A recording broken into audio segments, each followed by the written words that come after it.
Ayyaana sabootaa sablammootaa fi uummattoota Itoophiyaa baranaa kan keessummeessu naannoo jiddugala Itoophiyaatti qophii taasifamaa jiru yeroo daawwanneetti dargaggoo Abinnat Deellaamoo waliin kan wal baruu dandeenye. Qotee bulaa moodeela kan ta'e dargaggoo Abinnat yeroo dheeraaf magaalaa Finfinnee keessatti hojii dhuunfaa hojjetuun galii argatuun jiraachaa tureera.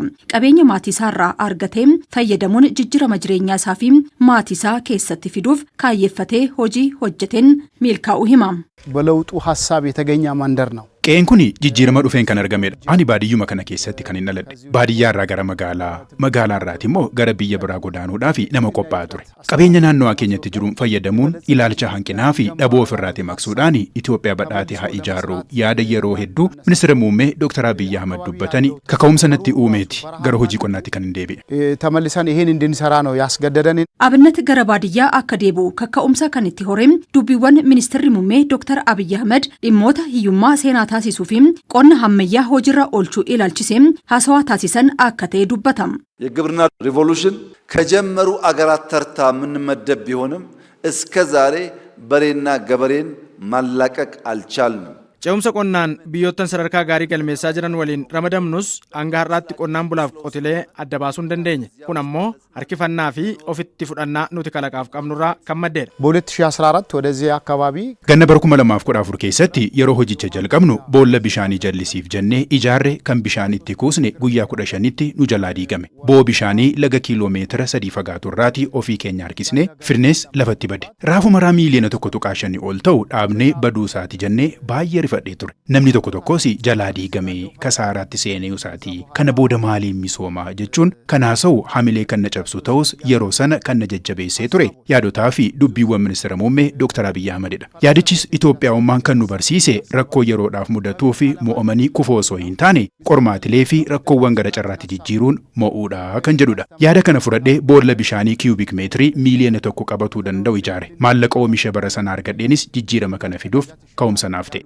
በዛ ገንዘብ ነው ይሄን አካባቢ በዚህ መልክ የቀየር ነው ማለት ነው። Lafa qonnaa hektaara 10 ta'u misoomsuuf yeroo murteessee hojii jalqabu hedduu qorameera. Qormaataa fi rakkoowwan gara carraatti jijjiiruu yaada jedhu haasawaa ministeera muummee Dr. Abiy Ahmed ga'umsaa fi humna guddaa ta'eef jira. ሰፊ መሬት እያለ lafa bal'aa biyyee gabbataa fi bishaan gahaa osoo qabnu alaala hawwuun sirrii miti.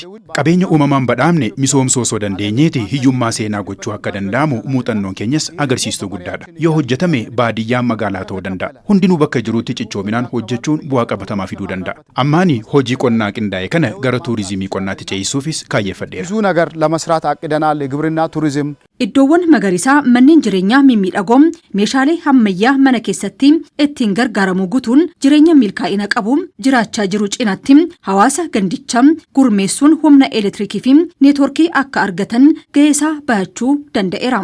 የአትክልትና ፍራፍሬ ጊዜ ከመቶ በላይ ጊዜያዊ ሰራተኞች ይኖራሉ። Waqtii kuduraa fi muduraa namoota 100 olii fi carraa hojii yeroodhaaf ni uumna. Namoota 20 ammoo carraa hojii dhaabbataa uumneefii jira. Humna elektirikaa kiiloomeetira 1.5 irraatii harkisnee fiduun hawaasni ibsaa akka argatu ga'ee hawaasummaa keenya baachuu dandeenyeera. Kana malees baabura midhaan daaku 3 hawaasaaf gumaachinee bilisaan midhaan daaksifatu. Haadholiin midhaan daaksisuudhaaf karaa fagoo deemaniifis boqonnaa ta'eera. Neetworkiis argataniiru. Boolla bishaan kiiyubik meetirii 20 ol qabatu hawaasni jallisiitiif akka itti fayyadamus ijaarreefii jirra. Namoota harka qalleeyyii lamaafis mana isaanii haaromsineefii jirra. Lafa investimentis gaafanneera. ከዛ ውጭ እንግዲህ መንግስትን መሬት ጠይቀናል። Namni yoo hojjetee ofirra darbee bu'aa biyyaaf buusuu akka danda'u an fakkeenya guddaadha jedha Abinnat. ይሄ መሬት በአያቶቻችን ጊዜ ነበረ በአባቶቻችን ጊዜም የነበረ ነው። Lafti kun yeroo abbootii keenyaa kan turedha. Kan jijjiiree ilaalchadha. Hojii osoo hin tuffatiin yoo hojjenne hooggantoota gurguddoo biiroo isaanii deemnee salphaatti dubbisuu hin dandeenye dhufanii nu ilaaluu danda'u. Ani ministeera muummee keenyaafis kanuman jedhe. Waa'een hojjedhe jijjiirama fideefis dhufanii na ilaalanii na jajjabeessanii jiru. Egaa bishaan boolla kana keessa jiru isiniin fakkaata. Isin warra baratedha. Bishaan kun boolla kana keessaa ba'ee akka biqiltuu misoomsaa jiru. Beekumsa sammuu warra barate keessa jiru namoota hin baranne ni misoomsa yoo itti fayyadamuu dandeessan. ግንዛቤ ለሚፈልጉ ሰዎች ከፈሰሰ አእምሮ ይለመልማል ማለት ነው። Hojii qonna qindaa'ee fi jireenya ammayyaa baadiyyaa inni hojiirra oolchee jiraattota gandichaafis kakka'umsa guddaa uumeera.